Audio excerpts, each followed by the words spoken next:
She was the most famous woman on earth. From fairy tale bride to estranged royal wife and divorced mother, Diana captivated hearts and headlines. But behind the public facade of royal duty was a hidden, secret life of marital betrayal. Between Diana's spectacular wedding and her televised revelations of adultery lay a saga of turmoil and court rivalry. At the centre of it all was one woman, Camilla Parker Bowles. Charles found his young wife very different from the worldly women he had known before her. Actress Susan George was one. Zoe Sallis was another. There was Lady Tryon, wife of a close friend. She also claimed an affair with Charles. Divorcee Jane Ward was a girl he could date, but not marry. Diana seemed perfect, but proved vengeful, capable of performing her royal duties while plotting to undermine her husband. The aristocratic Diana had grown into a beguiling teenager by her engagement in 1981. She linked her Spencer dynasty to the royal house of Windsor, but by the time of her father's death, 11 years later, her marriage had entered its terminal phase.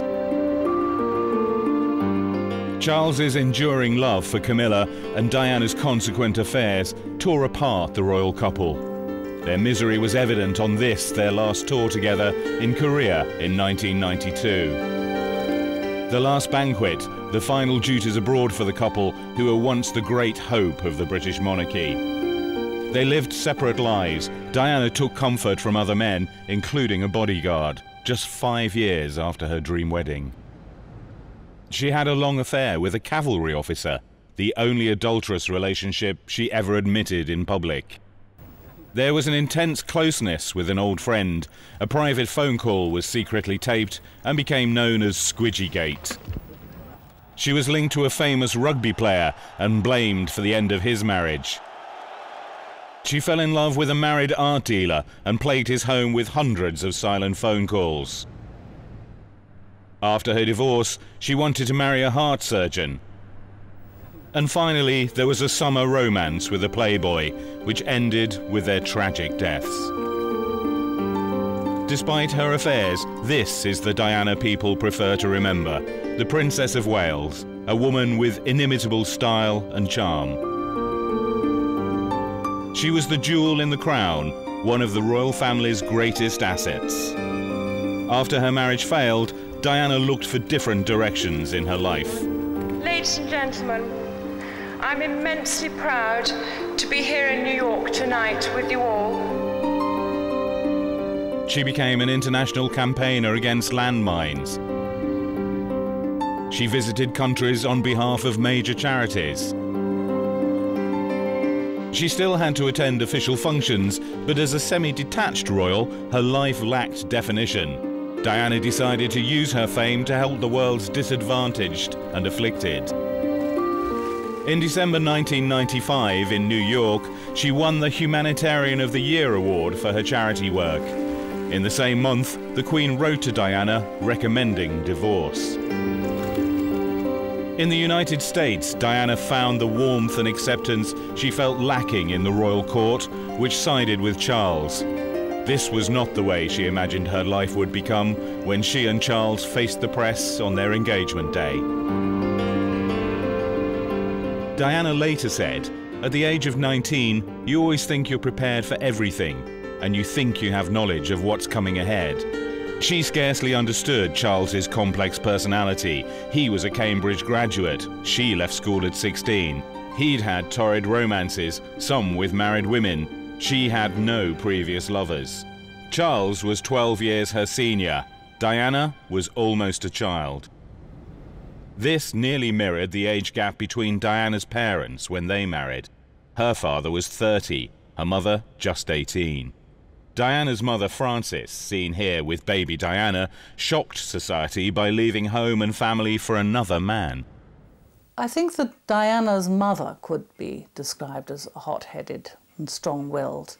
And indeed, she proved that, really, by running off with the second husband, Peter Shand Kidd, at a time when this was very unusual behaviour.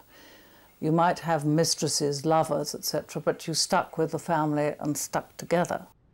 A bitter divorce and a child custody battle left Diana, her sisters and brother with their father, a former equerry to the Queen. Her sister Jane's marriage to the Queen's assistant private secretary kept them close to the royal court. Bridesmaid Diana had an idealised vision of her own future. She was brought up, she was very unsophisticated, even for her age in those days. And I mean, that's just the ideal she lived with. She said to lots of people, you know, I'm going to get married and have lots of children and we'll always be together. Diana, who failed her school exams, became a kindergarten assistant in London. She met Charles, then dating her sister Sarah, at the family's ancestral home, Althorpe. I'm sort of met in a ploughed field. Slightly previous to that, but I know. And what did you think then? What was your instant impression, both of you? What did you think about Lady Diana? Well, I remember thinking what a very jolly and amusing and attractive 16-year-old she was. And, I mean, great fun, and bouncy and full of life and everything. And I don't know what you thought of me. Pretty amazing.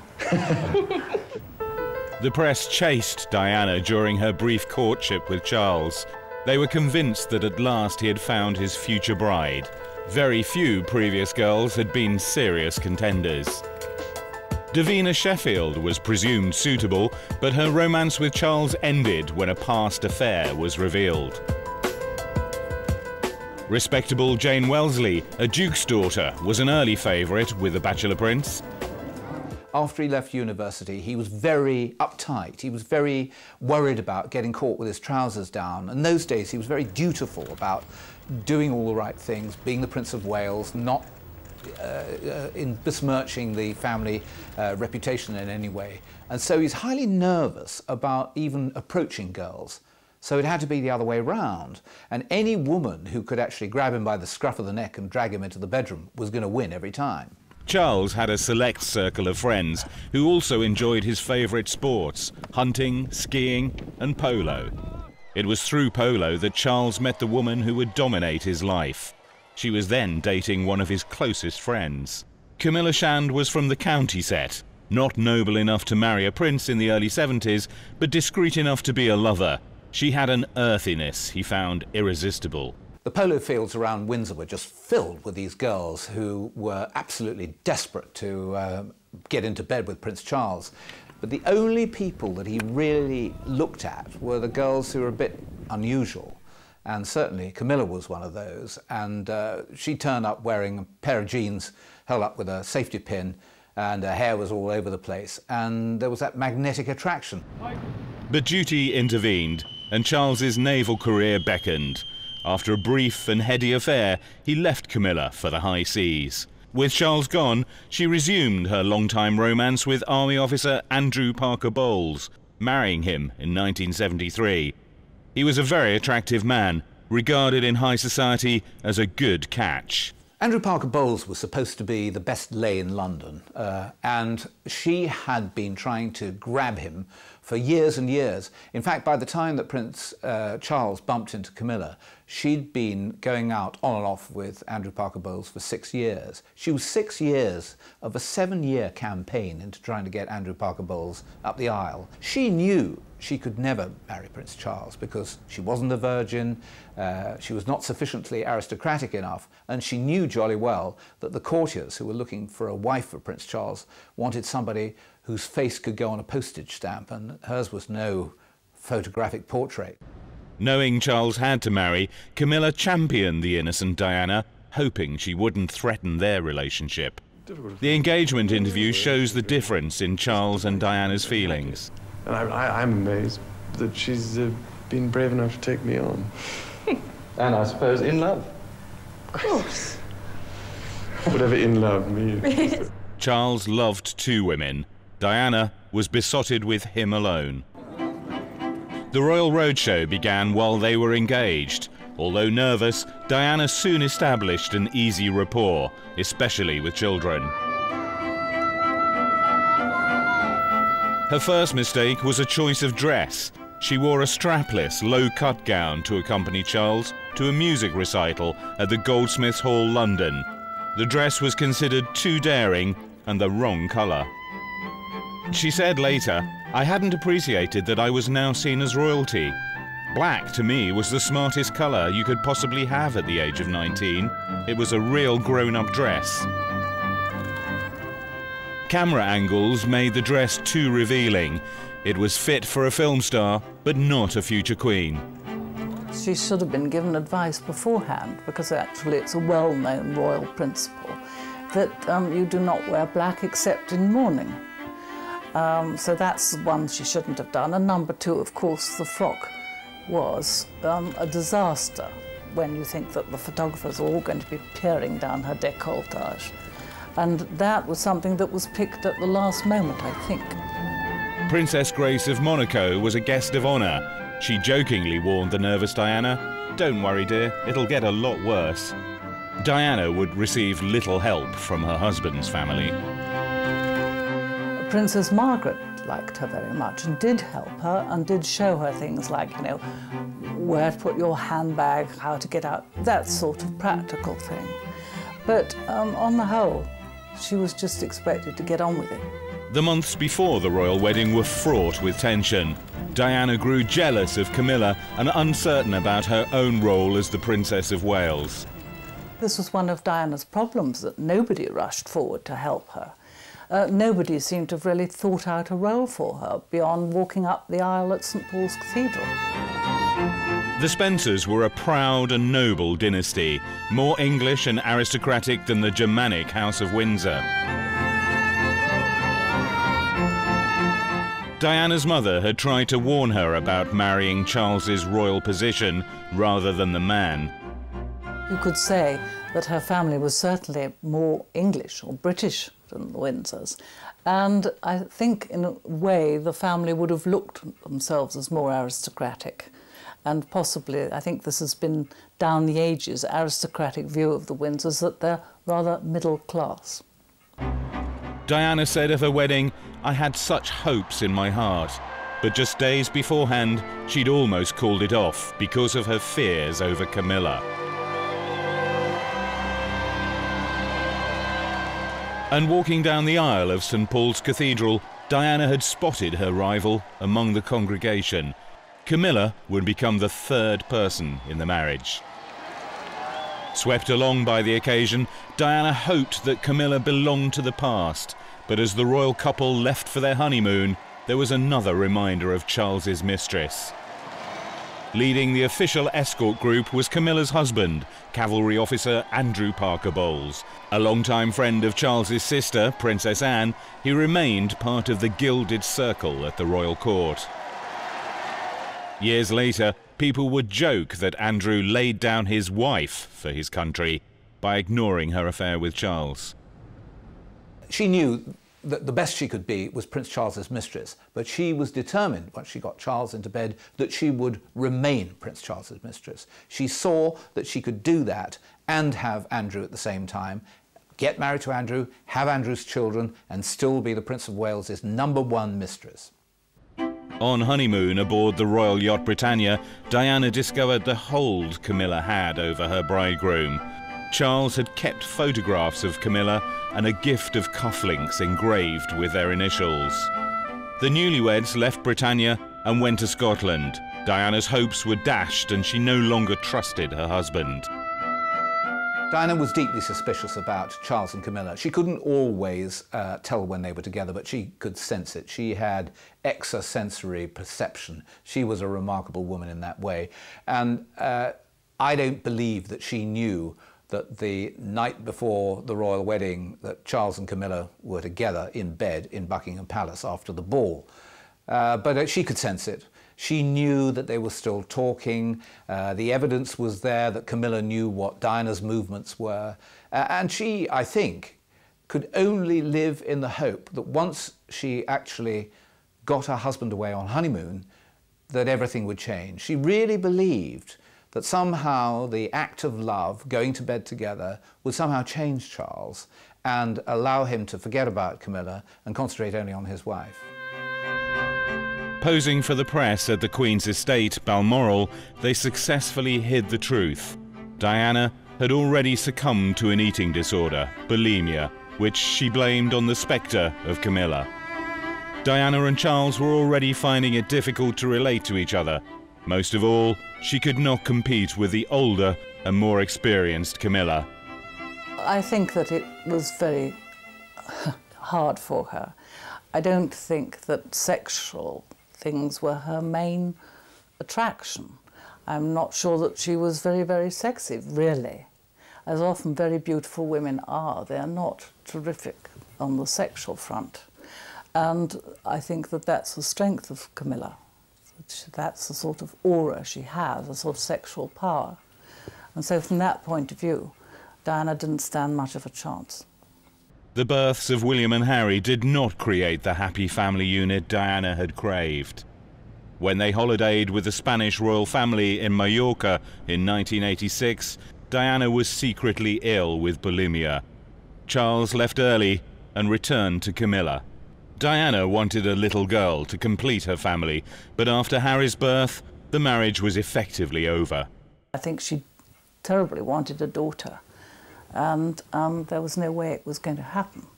I don't mean instead of Harry, but she wanted a daughter after the sons. And it was so bad by then it wasn't going to happen.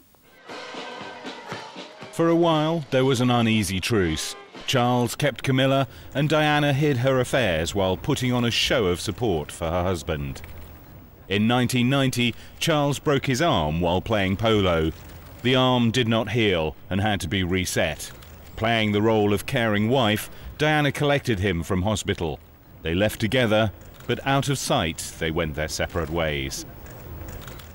Well, of course, this sort of thing, dates of when relationships happen, is very difficult. You're not behind the curtains, you're not under the bed. I think that by the time Prince Harry was born, it was very difficult already. The coolness between the couple was noticed. The press counted their time apart. Faced with a barrage of speculation, Charles and Diana were forced to appear together in public. Diana was suspected of leaking stories to the media. I think she really started her manipulative behaviour when she found her marriage going wrong.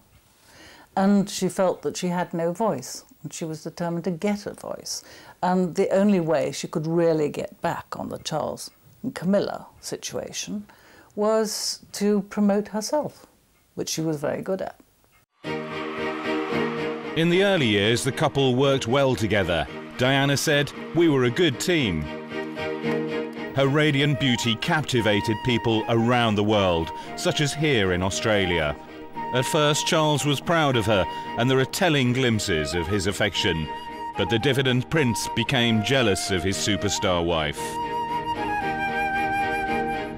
Diana learned that the cameras picked up every nuance of her style and expression.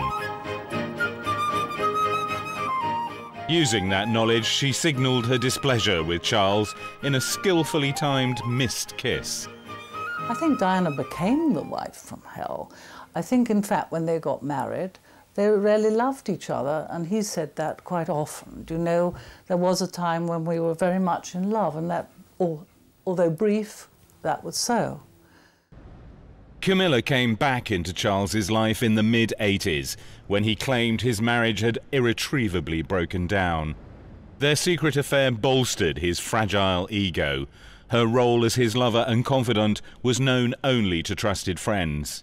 The great thing about Camilla was that nobody really knew anything about her.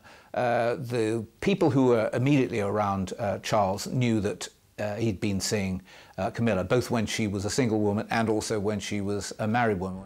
The thing was that the press had no idea that for all those years he was having an adulterous relationship with a woman he was in love with. Diana changed all that. There were carefully placed stories in the press portraying her rival in a bad light. The media was soon on the trail. Camilla was hounded by the press. On one occasion, Charles was forced to make a quick exit from her home in the back of a car, hiding under a blanket, with photographers in pursuit. The relationship was forced out into the open when a tape of a phone call between Charles and Camilla was made public. Known as Camillagate, it was published in January 1993, a month after Charles and Diana's official separation. It justified all Diana's suspicions. In often embarrassing terms, it revealed the depth of the lovers' intimacy. How's the good feeling away now? Oh, just wonderful my well on you. I can't bear a Sunday night without you. It's like that program Start the Week. I can't start the week without you. I fill up your tank. Yes, you do. Yes, you do. Yeah. Then I'm all right. I think Diana loved it. She had the most wonderful time roaring, reading out sections of the Camillagate tapes over the breakfast table at Kensington Palace. She had a field day because her husband had been so pompous, so determined that she was in the wrong and that he was in the right. And here was a moment when he was caught with his trousers down. What a fool he looked. And the things that he said made him look even more foolish. Diana just was absolutely beside herself with laughter. Diana's beauty and charisma won sympathy for her as a wronged wife. Even Charles's father, Prince Philip, wrote to her saying, "I cannot imagine anyone in their right mind leaving you for Camilla." Happy to see Camilla pilloried, Diana had secrets of her own. While superficially supporting the Queen and the royal family, Diana had indulged in a series of ill-judged affairs. The first was in 1986 with her married bodyguard, Barry Manicky. As her marriage collapsed, she sought comfort from the man whose job kept him at her side. He was dismissed for over-familiarity. She told some people they were lovers, but she denied the affair to others. I spoke to Diana about it, and I believed her when she said, "Ken, everyone thought that I was having this affair with Manicky. I wasn't. I enjoyed a good relationship with him." Crucially, what happened here, Manicky probably did overstep the red carpet line that in real sense should debar, you know, the below stairs peasants from rising above their station. I think he actually sort of got himself into the drawing room occasionally and was seen by the envious butler, you know, the dresser, the chambermaid and whoever else. And they put the knives out and said, "Hang on, this guy's getting a bit too close." For a while, the royal marriage survived at its official level. Charles and Diana continued to represent Queen and country abroad, such as here in Japan in 1989. It's hard to imagine a more beautiful and stylish ambassador. And even harder to contemplate that Diana was also enjoying a passionate affair at home with cavalry officer James Hewitt. Later, from the proceeds of a book on Diana, Hewitt bought a manor house. But it was at his family home in Devon that Diana shared a normal domestic routine, witnessed by her bodyguard Ken Wharf. I never lost sight of the person I was protecting. There comes a point in the day when you have to go to bed. At some point, when the sun comes up, you get up and you eat and you begin the next day. There's nothing odd about that. For Diana, the private life she shared with Hewitt probably saved her from a total breakdown. It did sort of draw her back from the brink. She was very, very unhappy, very depressed. And I think that, that Hewitt gave her a lot of confidence, a sort of calm, steady, normal sort of young man. And he was very good at you know, caring for her, looking after her, loving her. And I think at that particular point it was important for her psychologically. Diana confessed her affair with Raffish Hewitt in an interview with the programme Panorama. Did your relationship go beyond a close friendship? Yes, it did. Yes. Were you unfaithful? Yes, I adored him. Yes, I was in love with him. She ditched him, I think because she thought that they were going to be found out. She ditched him twice. The first time it was because he was ordered to Germany and she wanted to fix it so he didn't go, and he, as a regular soldier, refused to have this and said, "No, no, I'm going." So she considered that that was a betrayal. She cut him off the second time after the Gulf War because stories were appearing in the newspapers about her relationship with him. And she realised this was extremely dangerous. To have Diana, Princess of Wales, as his conquest was a tremendous feather in his cap. He used to absolutely sicken me. I'm only good at two things, riding horses and riding women. But I have to admit, I think it's most likely an accurate answer. He was a complete ratfink, but he sort of comforted her when she was at her very lowest. With the death of her father in March 1992, Diana lost a vital prop in her life. Charles felt obliged to play the caring husband for the sake of his public image, but the growing distance between them was becoming evident. I think from what one can gather, Prince Charles was really rather relieved when she took up with James Hewitt, so he could get on with his life with Camilla, and that she was taken care of, happy. That was fine by him. I mean, he no longer loved her in that sense. You know, basically, I suppose she was rather an encumbrance in his life, and so if she was occupied and happy, all the better. The end of the Hewitt affair tipped the balance. Diana sought vengeance on her husband by cooperating with a sensational biography. She pretended to have no connection with it and continued her duties on this hospice visit. In all that you do, you reflect so very sincerely the philosophy of tender, loving care, which is and always will be the hallmark of this hospice. The Morton book shattered the fairy tale of Charles and Diana. She had let daylight in on the magic of monarchy, and nothing would ever be the same. It was a mistake she was already regretting. Her adoring public sympathised with her, the establishment with Charles. Soon her life came under prurient scrutiny when a tape of a call made to James Gilby, an old friend, was mysteriously released to the media. The tape, known as Diana Gate or Squidgy Gate, a reference to Gilby's nickname for her, laid bare her feelings. Diana believed it was released to harm her in a serious manner. It's just so difficult, so complicated. It makes my life real torture, I've decided. Behind the ceremony of royal life lay deep personal unhappiness. So that was it. I was very proud last and he started blubbing. I just felt really sad and broke. I thought, bloody hell, what have I done for this fucking family? Diana referred to her husband's staff as the enemy. She blamed Charles's friends for putting around stories that she was mentally unstable. Some of them encouraged his affair with Camilla, providing safe houses for trysts. They did nothing to help save the royal marriage.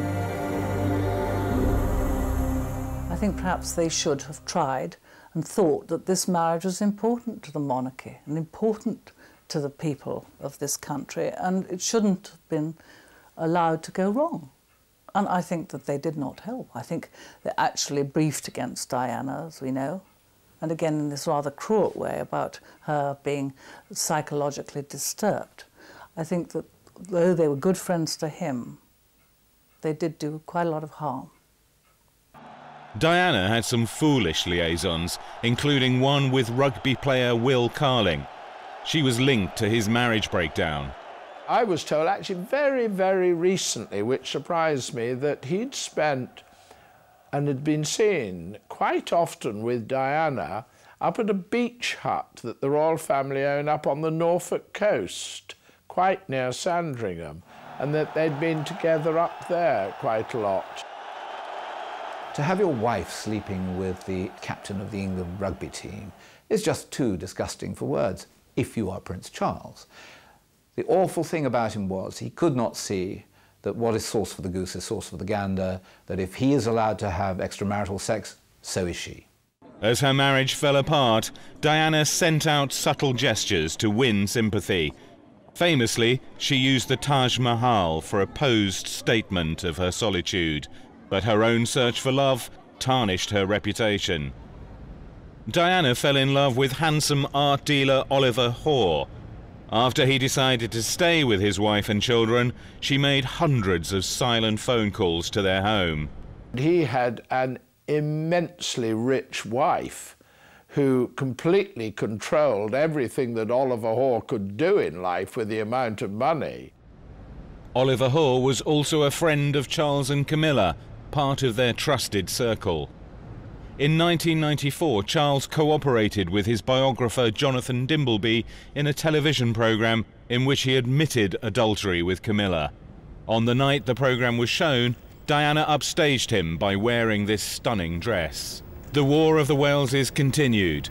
Diana dated men in pursuit of love and also to provoke Charles, but she genuinely wanted to marry Pakistan-born doctor Hasnat Khan.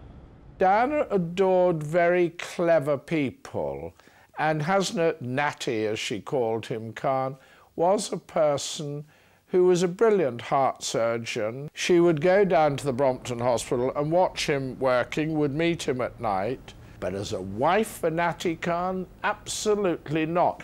And I think the fact that he sort of kept her at a distance, I think it absolutely infuriated her. She could not believe that somebody could be so cool towards her, and it made her more and more keen. What she really wanted was companionship, adulation, to be seen on the arm of somebody who would irritate her husband. And this really was at the root of much of her actions. She was determined to pull her husband by the tail, and so she did.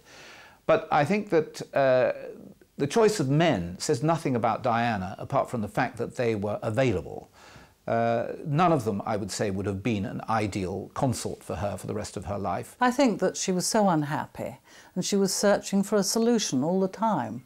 And I think an awful lot of people do that. I certainly have been to a fortune teller at an unhappy period of my life.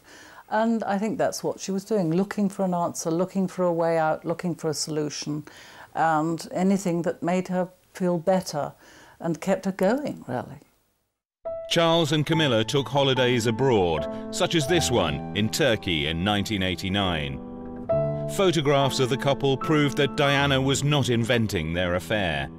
At a private party that summer, she challenged Camilla over her relationship with Charles, but nothing changed. There were trips to Florence. Charles and Camilla visited this house, given to her great-grandmother Alice Keppel by King Edward VII. There, Camilla shared Charles's passion for painting. But Camilla had a rival. Lady Tryon was also close to Charles. He called her Kanga, a name she chose for her London boutique. She died soon after Diana. I think Charles always needed a sounding board.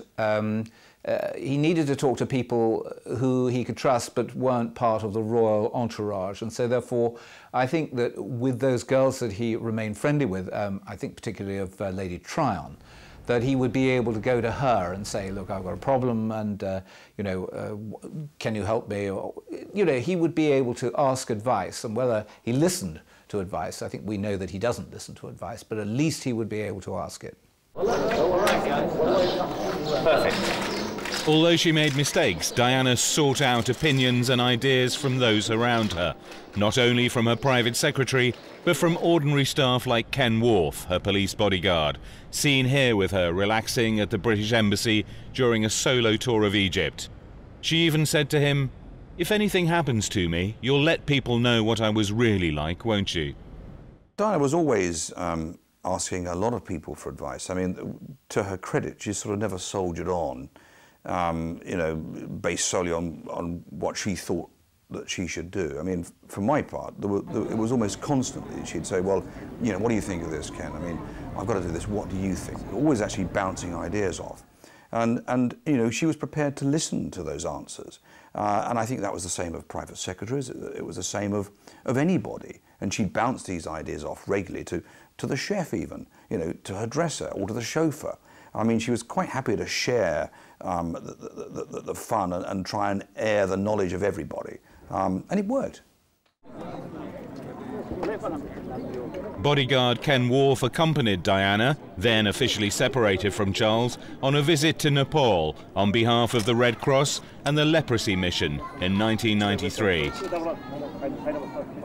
She was a tremendous asset because she had this amazing ability to speak to people across a huge social and political spectrum. And that wasn't something that she was taught because nobody actually told her anything. Diana picked all this up herself.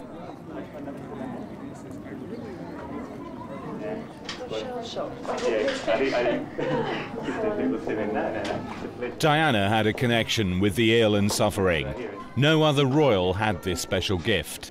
In touching leprosy patients, Diana lifted taboos, just as she had done earlier with AIDS sufferers. This was one of her greatest achievements. He just keeps going. So that's his battle for 9 months. He's just had his hand broken as well. He's just started exercises last month. This hand's all right. That hand's been operated on. Already done that? Yeah, so... Where have you been? I think Diana felt a sense of destiny in her that that's what her role was. She had this grandmother, Cynthia Spencer, who was very like Diana in that way. She's wonderful at charities, very much loved. And I think that Diana realised she had a gift for this from a very early age. Diana's magic was not enough to keep her in the royal family. As heir to the throne, Charles was the one who mattered. On their tour of South Korea in November 1992, their expressions and body language revealed the strain between them. The couple were nicknamed the Glums.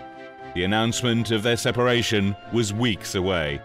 It is announced from Buckingham Palace that, with regret, the Prince and Princess of Wales have decided to separate.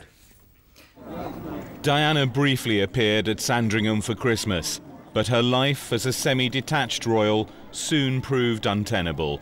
She tried to scale down her public life. Over the next few months, I will be seeking a more suitable way of combining a meaningful public role with, hopefully, a more private life. Press intrusion had forced her decision. Sadly, many charities lost their patron, but Diana soon returned to the public arena. She also sought a life as a private citizen. The paparazzi made her visits to the gym one of their main targets. After she dismissed her police bodyguards, there were no restraints on photographers' behaviour. She was trailed while visiting her therapist, Susie Orbach. The photographers, the paparazzi, were making a lot of money out of Diana. That was the principal thing. Otherwise, they probably would have left her alone. But there we are, newspapers were paying them a great deal of money for significant photographs. That awful one of chasing her among the cars, I think she'd been to see Susie Orbach, all these sort of ones, her trying to hide her face. And they really would provoke her in the latter days. I remember hearing somebody say that they were quite ashamed, although they were themselves a paparazzo. You know, once when she was in a taxi and she was sitting there with her head bowed, trying to avoid their attention. And the Spanish photographer yelled at her, "Why don't you behave like a fucking princess?" You know, I mean, treatment beyond what you would expect. She was never free from harassment. Here, attempting to take a Caribbean holiday with a female friend, Diana found they were surrounded by photographers. Watch her reactions. Come on, get lost. We got direct connection. Come on, get lost. S'il vous plaît, monsieur. Thank you. Quand même. Opportunities to relax with friends were important to her. She was separated from her husband and felt increasingly isolated from the royal court. When her love affairs fell apart, as they always did, she could rely on a band of female confidants. I think that when she was under intense pressure, there were a lot of people who tried to help her. Specifically, those women friends, the ones who were slightly older than her, and her younger friends as well. I think a lot of people really did try to help her. But you see, she was in a terrible situation. Her husband didn't love her. The press were after her the whole time. She couldn't get out without a photographer snapping her. People were selling information about her. It's a frightful world to live in. Camilla's life also fell under media scrutiny. Tougher than Diana, she showed a more robust approach to the press. Watch her reaction. Hello. I'll wheel my bullwhip at you in a minute. Promises, promises. The year after Charles's admission of adultery, Diana took part in the television programme Panorama. Do you think Mrs. Parker Bowles was a factor in the breakdown of your marriage? Well, there were 3 of us in this marriage, so it was a bit crowded. Diana also questioned Charles's suitability for kingship. The Queen had to draw a line under the impossible situation between her son and his estranged wife. In doing so, she went against Diana's wishes. I don't want a divorce, but obviously we need clarity on a situation that has been of enormous discussion over the last 3 years in particular. So all I say to that is that I await my husband's decision of which way we are all going to go. The crowds loved Diana. The establishment supported Charles. The Queen's intervention was not popular, but the War of the Waleses had polarised the country. I think the Queen was quite right to insist on a divorce because the situation had become so appalling in terms of public relations for the monarchy and privately for the children that really only a break could help. I think it was the only answer by then. With the divorce, Diana lost the title Her Royal Highness, along with many of the privileges of royalty. Without the palace's smooth machinery to make arrangements, she had to rely on her friends. A financial settlement of £17 million did not fully compensate for the loss of her royal status. I think that the Queen, in that sort of traditional way of hers, thought that after the divorce, Diana was no longer a member of the royal family. She shouldn't have the title HRH, which absolutely signifies being a member of the royal family. She was now a celebrity in her own right, adored around the world. Her warmth and spontaneity ensured massive public support wherever she went. I can't communicate of everyone's way. Cast aside by British high society, Diana searched other cultures for personal fulfilment. She had visited Pakistan in 1991 and returned shortly before she died to raise money for a cancer hospital. She admired much about the people she met. She was attracted, I think, by the sort of solid family values that she saw in Muslim countries. I think that was one of the principal things. Diana cast off her old life symbolically by selling her dresses for charity. Among the lots was the dress she wore the night Charles admitted his affair with Camilla. The auction at Christie's, New York, raised £3.5 million. For you, sir. A new life and a new wardrobe for the new world. Diana reinvented her image with considerable skill. Although she was a woman alone, she still had the allure of royalty. Added to that was her glamour and a delightfully flirtatious manner. This was the Diana Americans loved, a powerful woman with celebrity appeal. I think Diana felt very much at home in America, where women really, perhaps not so much now, but certainly used to be powerful as compared with how they are in Europe. And they have much better life experience than European women. They're not supposed to sit behind the curtains being a good mother. So I think Diana would certainly identify with that, and she had a lot of close, important American friends. Ladies and gentlemen, I'm immensely proud to be here in New York tonight with you all.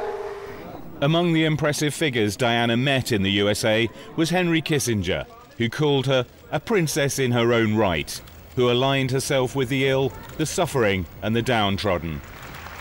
Winning the Humanitarian of the Year award was a huge achievement, but it didn't prevent her divorce, and it didn't gain for Diana the role of roving ambassador that she wanted.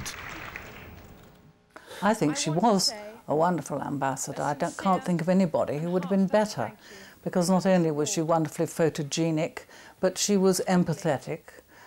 She had this terrific gift with people from high and low. I mean, prime ministers, presidents, office cleaners would just melt in her company.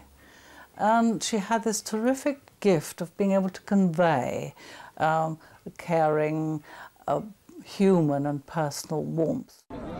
In January 1997, Diana visited Angola to raise awareness of landmines. This didn't please the establishment in Britain. Her detractors called her a loose cannon. Diana defended her actions. 3, firing. Virginia, I'm only trying to highlight a problem that's going on all around the world.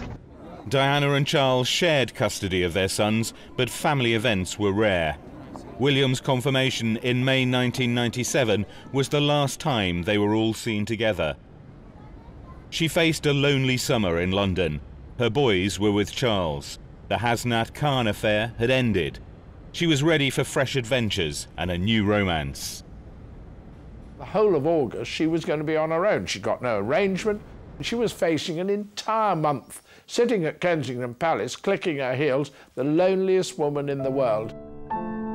An invitation to the south of France to spend time at the sumptuous holiday home of tycoon Mohammed Al Fayed was too good to refuse. There she fell for Dodi Fayed, the son of her Egyptian-born Muslim host. It would be a controversial affair, and people had mixed feelings about Dodi. He was a cocaine user. He was, I don't know, he'd done a day's work in his life, but he was very charming. And women liked him, and he was sympathetic, and I don't think he pushed himself. I don't think sex was high on his agenda, and I think Diana rather liked that, didn't want somebody pushing in too fast. The couple cruised aboard the Fayed yacht Johnny Carl. Wherever they went, photographers appeared. Even when they were out at sea in the Mediterranean, somehow the press seemed to know their destination in advance. Rumours still abound that Diana herself tipped off favoured pressmen to send back signals to Charles and Hasnat Khan, the men who had let her down. With the pictures came a twist in the story. The couple had been to the Paris home of the late Duke and Duchess of Windsor, now owned by the Fayeds. After revisiting the Windsor villa, Diana and Dodi stayed at the Paris Ritz Hotel, also owned by Dodi's father. Security cameras captured the couple's last hours. Trying to avoid the waiting paparazzi at the front of the Ritz, they devised a plan. Henri Paul, the Ritz head of security, would drive them from the back exit. Driven at high speed, their car crashed in a tunnel. I absolutely believe that if she'd had proper security that night of August the 31st in Paris, that accident would never have happened, because proper Scotland Yard protection would have never let Henri Paul get in that car and drive it, and certainly not at that speed. Dodi and Henri Paul were killed outright. Diana died in hospital from her injuries. A royal plane brought back Diana's body to a unique funeral for a unique person. A royal flag draped her coffin. In the procession were William and Harry, Charles, Philip, and Diana's brother, Earl Spencer, who paid tribute to his sister in a rousing speech. It is a point to remember that of all the ironies about Diana, perhaps the greatest was this. A girl given the name of the ancient goddess of hunting was, in the end, the most hunted person of the modern age. I think that people have become really involved with Diana in a personal way from the day of the wedding. And I think that she had got this terrific pull with people who didn't know her. And I think that they found it just a sort of unbelievable tragedy, which it was, and ended in a way that I suppose an unbelievable tragedy should end. Perhaps if Shakespeare were alive today and wrote Diana's story, it would make his finest tragedy.